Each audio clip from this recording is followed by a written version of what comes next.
And now it was evening, and Almitra the seeress said, "Blessed be this day and this place and your spirit that has spoken." And the prophet answered, "Was it I who spoke? Was I not also a listener?" Then he descended the steps of the temple, and all the people followed him. And he reached his ship and stood upon the deck. And facing the people again, he raised his voice and said, "People of Orphales, the wind bids me leave you. Less hasty am I than the wind, yet I must go. We wanderers, ever seeking the lonelier way, begin no day where we have ended another day, and no sunrise finds us where sunset left us. Even while the earth sleeps, we travel. We are the seeds of the tenacious plant, and it is in our ripeness and our fullness of heart that we are given to the wind and are scattered. Brief were my days among you, and briefer still the words I have spoken. But should my voice fade in your ears and my love vanish in your memory, then I will come again. And with a richer heart and lips more yielding to the Spirit will I speak. Yea, I shall return with the tide, and though death may hide me, and the greater silence enfold me, yet again I will seek your understanding, and not in vain will I seek. For aught I have said, this is truth. That truth shall reveal itself in a clearer voice, and in words more akin to your thoughts. I go with the wind, people of Orphales, but not down into emptiness. And if this day is not fulfillment of your needs and my love, then let it be a promise till another day.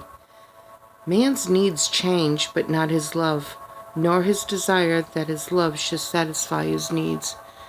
Know, therefore, that from the greater silence I shall return. The mist that drifts away at dawn, leaving but dew in the fields, shall rise and gather into a cloud and then fall down in rain. And not unlike the mist I have been. In the stillness of the night I have walked in your streets, and my spirit has entered your houses. And your heartbeats were in my heart, and your breath was upon my breath. And I knew you all. I knew your joy and your pain, and in your sleep your dreams were my dreams. And oftentimes I was among you, a lake among the mountains. I mirrored the summits in you, and the bending slopes, and even the passing flocks of your thoughts and your desires. But to my silence came the laughter of your children in streams, and the longing of your youths in rivers. And when they reached my depth, the streams and the rivers ceased not yet to sing. But sweeter still than laughter and greater than longing came to me. It was the boundless in you, the vast man in whom you are all but cells and sinews. He in whose chant all your singing is but a soundless throbbing. It is in the vast man that you are vast, and in beholding him that I beheld you and loved you. For what distances can love reach that are not in that vast sphere? What visions, what expectations, and what presumptions can outsoar that flight? Like a giant oak tree covered with apple blossoms in the vast man in you. His might binds you to the earth, his fragrance lifts you into the space, and in his durability you are deathless. You've been told that, even like a chain, you are as weak as your weakest link. That is but half the truth. You're also as strong as your strongest link. To measure you by your smallest deed is to reckon the power of the ocean by the frailty of its foam. To judge you by your failures is to cast blame upon the seasons for their inconsistency. Ah, you are like an ocean, and though heavy-grounded ships await the tide upon your shores, yet even like an ocean, you cannot hasten your tides. And like the seasons, you are also. And though in your winter you deny your spring, yet spring reposing within you smiles in her drowsiness, and is not offended. Think not, I say, these things in order that you may say the one to the other, he praised us well. He saw but the good in us. I only speak to you in words of that which you yourselves know in thought. And what is word knowledge but a shadow of wordless knowledge? Your thoughts and my words are waves from a sealed memory that keeps records of your yesterdays, and of the ancient days when the earth knew not us nor herself, and of nights when earth was upwrought with confusion. Wise men have come to you to give you of their wisdom. I came to you to take of your wisdom. And behold, I have found that which is greater than wisdom. It is a flame spirit in you, ever gathering the more of itself, while you, heedless of its expansion, bewail the withering of your days. It is life in quest of life in bodies that fear the grave. There are no graves here. These mountains and plains are a cradle and a stepping stone. Whenever you pass by the field where you have laid your ancestors, look well thereupon, and you shall see yourselves and your children dancing hand in hand. Verily, you often make merry without knowing. Others have come to you to whom, for golden promises made unto your faith, you have given but riches and power and glory. Less than a promise have I given, and yet more generous you have been to me. You have given me my deeper thirsting after life. Surely there is no greater gift to a man than that which turns all his aims into parching lips, and all life into a fountain. And in this lies my honor and my reward, that whenever I come to the fountain to drink, I find the living water itself thirsty, and it drinks me while I drank it. Some of you have deemed me proud and overshy to receive gifts. Too proud indeed am I to receive wages, but not gifts. And though I have eaten berries among the hills, when you would have had me sit at your board, and slept in the portico of the temple when you would gladly have sheltered me, yet it was not your loving mindfulness of my days and my nights that made food sweet to my mouth and girdled my sleep with visions. For this I bless you most. You give much and know not that you give at all. Verily, the kindness that gazes upon itself in a mirror turns to stone, and a good deed that calls itself by tender names becomes apparent to a curse. And some of you have called me aloof and drunk with my own aloneness, and you have said, He holds counsel with the trees of the forest, but not with men.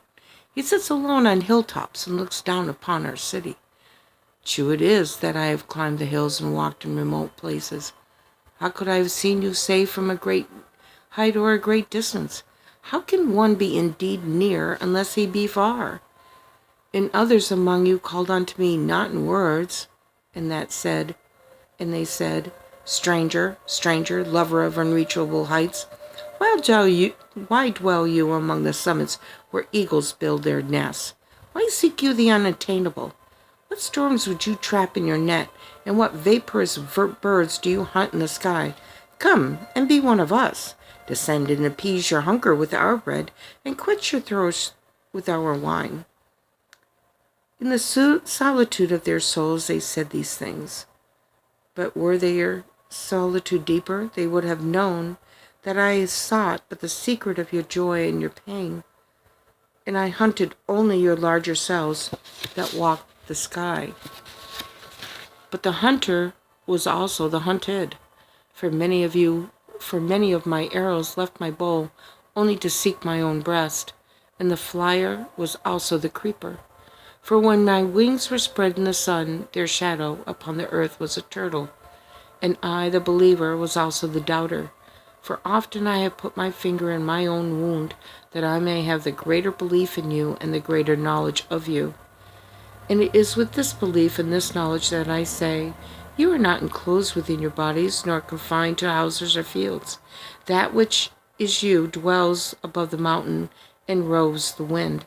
It is not a thing that crawls into the sun for warmth or dig holes into darkness for safety, but a thing free, a spirit that envelopes the earth and moves in the ether. If these be vague words, then seek not to clear them. Vague and nebulous is the beginnings of all things, but not their end. And I fain would have you remember me as a beginning, life, and all that lives, conceived in mist and not in the crystal.